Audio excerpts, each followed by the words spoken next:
हमारी स्मार्ट की लगाई हुई है। यहाँ हमने ओल्ड मॉडल का जो अर्टिगा का क्लस्टर मीटर आता है वो लगाया हुआ है। डीजल का D7 जो हमारा ECM रहेगा वो भी लगाया हुआ, मतलब कि ये दोनों जो मॉड्यूल है वो न्यू है, मतलब कि ये C2 है, ये स्मार्ट की यूनिट ये भी नया है और यहाँ पे भी ये नया है। मतलब कि हमें ECM BCM चेंज करके स्मार्ट की प्रोग्राम करनी है। यहाँ पे हमारी स्मार्ट की प्रोग्रामिंग का काम चालू है। यहाँ पे ये जो दो पुश बटन है तो काम करने में ये जो दो पुश बटन थे वो भी थोड़े वीक है, मतलब कि काम ठीक से नहीं कर रहे हैं। तो हमने ये दूसरा नया वाला पुश बटन लगाया हुआ है, ठीक है। और ये हमारी की भी न्यू ही है। वैसे इसकी दो की है पर हम प्रैक्टिस कर रहे हैं इस पे काम करने की, तो इसलिए न्यू या तो हमें ESL चेंज करके भी प्रैक्टिस करनी है। C2 की बात करूं मैं आपसे तो C2 के जगह पे हम C1 का भी लगा के प्रैक्टिस करेंगे और इस तरीके से हम स्मार्ट की यूनिट की प्रैक्टिस भी करने वाले हैं। यहाँ पे आप देखोगे तो अलग अलग टाइप के ब्रेजा है, एस्क्रोस है, सियाज है। ये आपको अलग अलग पार्ट नंबर के जो मॉड्यूल है ये आपको देखने को मिलेंगे। तो इसकी भी हम प्रैक्टिस करेंगे क्योंकि हमारे पास सेट काम के लिए है ही।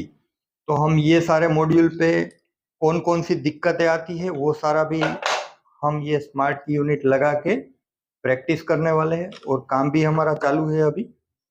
मतलब कि ये काम करने में हमें कौन से कंपोनेंट की जरूरत पड़ेगी इसके बारे में थोड़ी डिटेल से बात करें हम तो एक हमारे को ECM चाहिएगा ऑन टेबल काम करने के लिए।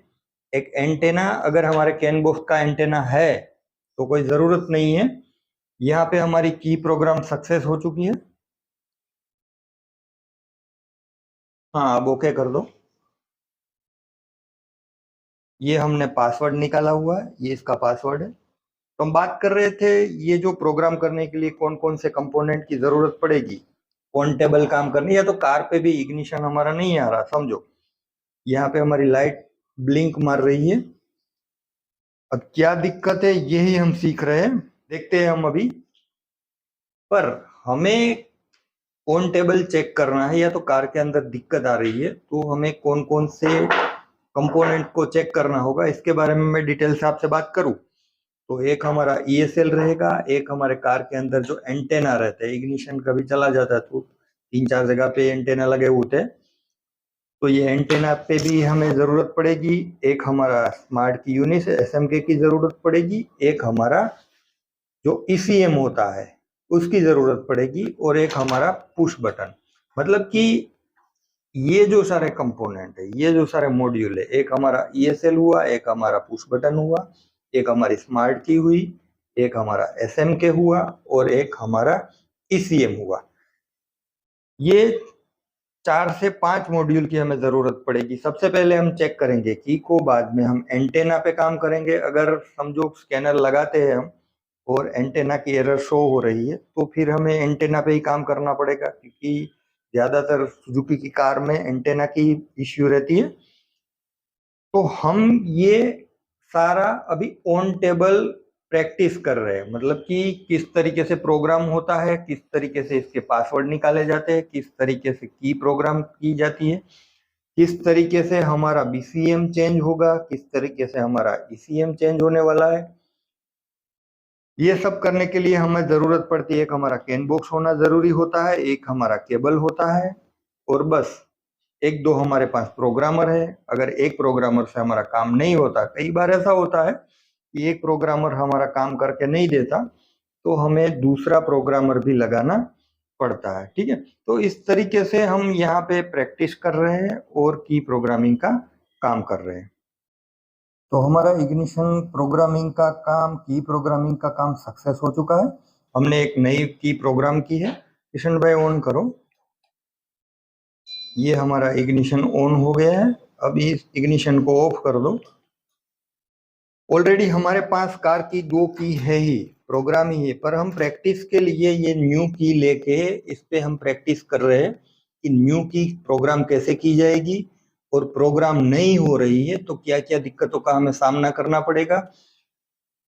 प्रोग्रामर टूल जो हमारा होता है उसमें कौन कौन से फंक्शन में जाके हमें काम करना पड़ेगा, ये सारा हम प्रैक्टिस के दौरान सीख रहे हैं और समझ रहे हैं। ठीक है,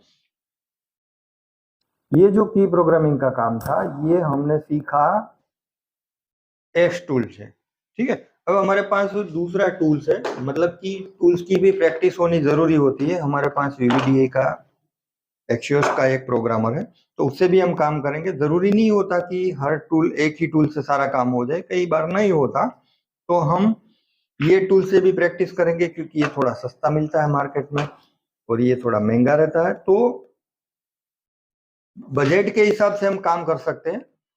मैं यहाँ लगा देता हूँ कैनबॉक्स पे और ये एक टूल को निकाल देता हूँ।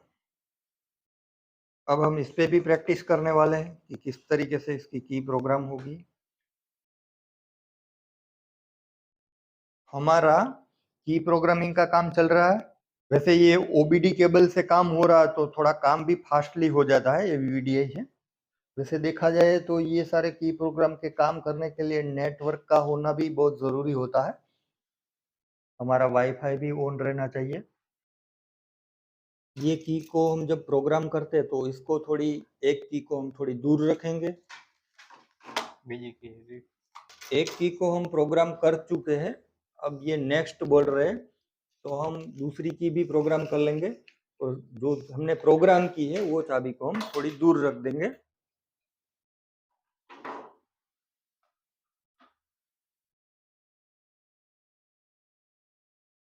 तो ये चाबी भी हमारी प्रोग्राम हो चुकी है।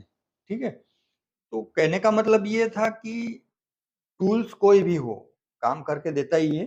अगर सिस्टम के साथ हम काम करें तो ये हमारी 2 की प्रोग्राम हो चुकी है। अब हम इग्निशन चेक करेंगे, इग्निशन हमारा आ रहा है या नहीं आ रहा। अब यहाँ पे ले लो, अब की को दूर रख दो। अब देखो, मतलब कि हमारी ये जो 2 की थी वो भी ये हमारे एक्सियोस का VBDA का जो टूल्स है उसने काम करके दे दिया है।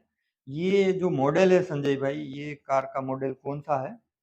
एस क्रॉस एस क्रॉस 2019 के आसपास का सोल का है।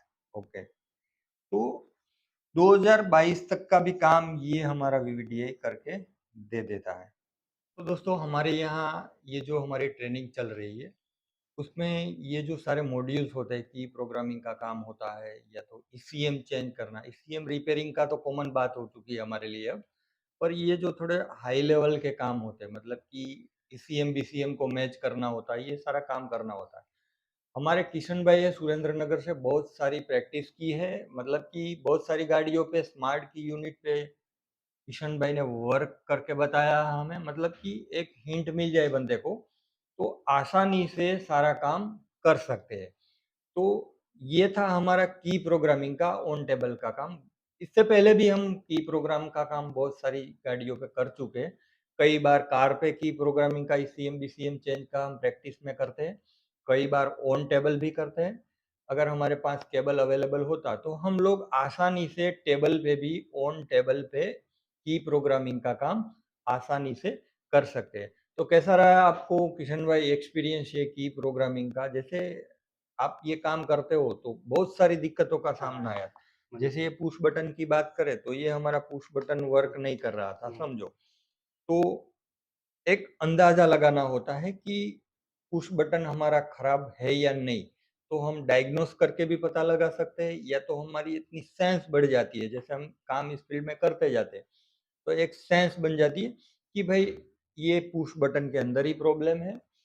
तो हम लोग ये जो प्रैक्टिस कर रहे हैं उसमें किशन भाई ने बहुत सारी गाड़ियों पे काम किया है, और आज भी ये प्रोग्रामिंग का काम, जैसे इसका काम नहीं हो रहा था, तो जरूरी नहीं होता कि केबल है, टूल्स है, सारे पार्ट्स है तो हमारे से काम हो जाए। कई कई बार काम नहीं होता, छोटी सी तार की वजह से, या तो छोटे से जो तार होती है उसकी रेजिस्टेंस की जो वैल्यू चेंज हो जाती है, तो भी प्रोग्रामिंग का काम नहीं होता। तो हमारे किशन भाई ने 2-3 फॉल्ट्स ऐसे थे जो काम नहीं हो रहे थे, वो भी उसने आसान तरीके से करके दिखा दिया।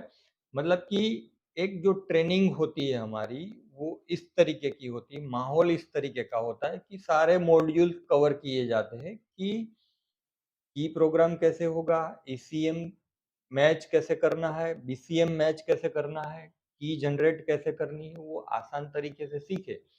तो इन फ्यूचर में हमारी जो शॉप होती है या तो हमारा वर्कशॉप होता है या तो हम ईसीएम का काम सीख के हमारे को वर्कशॉप बनाना होता है, तो वो एक बिना डरे, मतलब कि एक डर रहता है बंदे को, तो डर के बिना आसान तरीके से वो जो काम होता है वो काम कर सकते हैं।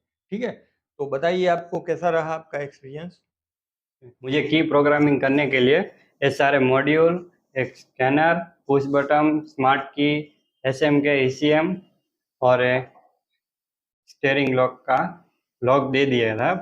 मतलब अब मुझे काम करना था, तो मुझे कैसे भी करके दिखाना था कि इसमें कैसे काम होता है, की प्रोग्रामिंग कैसे होना है। बहुत सारी दिक्कतों का प्रॉब्लम मुझे फेस करनी पड़ी, जिसमें कभी पुश बटन, कभी एंटीना, वो सब मुझे इन सब एरर को फेस करना पड़ा, तब जाके अभी एक की प्रोग्रामिंग सक्सेसफुली हुआ है।